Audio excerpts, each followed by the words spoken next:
गांधी का पाकिस्तान प्रेम आया सामने। राहुल ने कहा भारत से अच्छा है पाकिस्तान, खुलेआम दिखा रहे हैं पाकिस्तान के लिए अपना दर्द। मामला यह है कि आज ग्वालियर में भारत जोड़ो न्याय यात्रा के दौरान राहुल गांधी का भाषण जारी था। तभी पीएम मोदी पर हमला करने के लिए राहुल ने कहा कि देश में बीते 40 वर्षों में सबसे ज्यादा बेरोजगारी है और कहा कि पाकिस्तान के मुकाबले भारत में दोगुनी बेरोजगारी है, यानी पाकिस्तान आज भारत से ज्यादा अच्छी स्थिति में है और साथ ही बांग्लादेश और भूटान की तुलना में हमारे यहाँ युवा बेरोजगार ज्यादा हैं। राहुल ने केंद्र सरकार पर हमला करने के लिए बोला कि पीएम नरेंद्र मोदी ने नोटबंदी और जीएसटी लागू करके छोटे व्यवसायियों को खत्म कर दिया है। आप जरा सुनिए राहुल ने क्या कहा, फिर आपको एक रिपोर्ट दिखाएंगे जिसे देखकर आपके होश उड़ जाएंगे। आपको मालूम है कि हिंदुस्तान में पाकिस्तान से दुगनी बेरोजगारी, आपको मालूम है कि हिंदुस्तान में पाकिस्तान से दुगनी बेरोजगारी। आप सुन रहे थे देश के एक बड़े नेता को जो प्रधानमंत्री बनने की रेस में हर बार की तरह फिर से दौड़ रहा है और वो आज भारत की पाकिस्तान से तुलना कर रहा है। अब आपको एक रिपोर्ट दिखाते हैं जो अमेरिकी थिंक टैंक द ब्रुकिंस इंस्टीट्यूशन की है, जिसमें ये पाया गया है कि भारत ने देश में अत्यधिक गरीबी को खत्म कर दिया है। अब आप सोचिए, विदेशी थिंक टैंक, वो भी अमेरिकी, वो बोल रहा है कि भारत में अत्यधिक गरीबी खत्म हो गई है और राहुल गांधी बोल रहे हैं कि पाकिस्तान में भारत से ज्यादा अच्छे हालात हैं। गजब है भाई, न जाने इनके करीबी इनको क्या ज्ञान देते हैं। खैर, आगे इस रिपोर्ट में हाल में जारी 2022-2023 के कंजम्पशन एक्सपेंडिचर के डेटा का हवाला दिया गया है। आर्टिकल में डेटा का हवाला देते हुए कहा गया है कि 2011-12 के बाद वास्तविक प्रति व्यक्ति खपत 2.9% प्रति साल बढ़ी है। इस दौरान ग्रामीण ग्रोथ 3.1% और शहरी ग्रोथ 2.6% रही है। लेख में कहा गया है कि इस दौरान शहरी और ग्रामीण असमानता में भी अभूतपूर्व गिरावट आई है, यानी शहरी जीवन और ग्रामीण जीवन में अंतर कम हुआ है।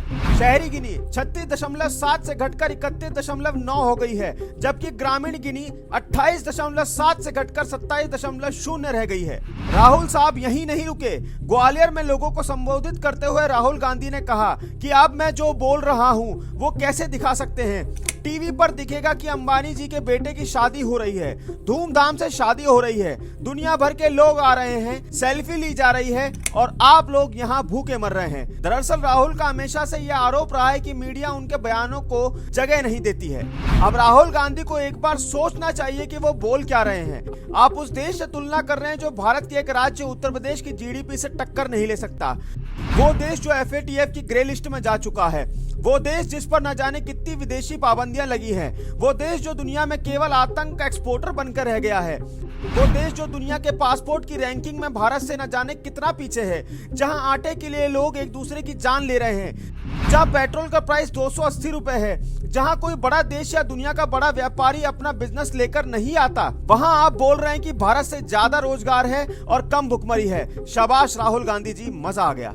आगे राहुल गांधी जी ने ये तो कह दिया है कि अंबानी के बेटे की शादी हो रही है, दुनिया भर के लोग आ रहे हैं, सेल्फी ली जा रही है, आप लोग यहाँ भूखे मर रहे हो, पर उन्होंने गेस्ट लिस्ट में अपने इंडिया अलायंस के उद्धव ठाकरे और उनके सुपुत्र आदित्य ठाकरे का नाम नहीं देखा या उनकी सेल्फी उन्हें दिखाई नहीं दी। चलिए हम ही दिखा देते हैं। अंबानी के बेटे की शादी में उद्धव ठाकरे और आदित्य ठाकरे भी मौजूद थे, तो क्या अब आप उनसे किनारा करेंगे या उद्धव ठाकरे को कहेंगे कि देश में लोग भूखे मर रहे हैं और आप अंबानी के साथ फोटो लेते घूम रहे हो, शादी में जा रहे हो और पकवान खा रहे हो? नहीं ना, नहीं कहेंगे ना।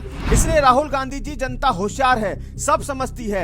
आप भी समझ लीजिए कि जनता सब समझती है। तो देखा आपने कैसे राहुल गांधी बेतुकी बातें और बयान देकर अपना और अपनी पार्टी का नुकसान करवाते हैं और आने वाले चुनाव में बीजेपी के सामने बिना किसी रणनीति के लड़ रहे हैं।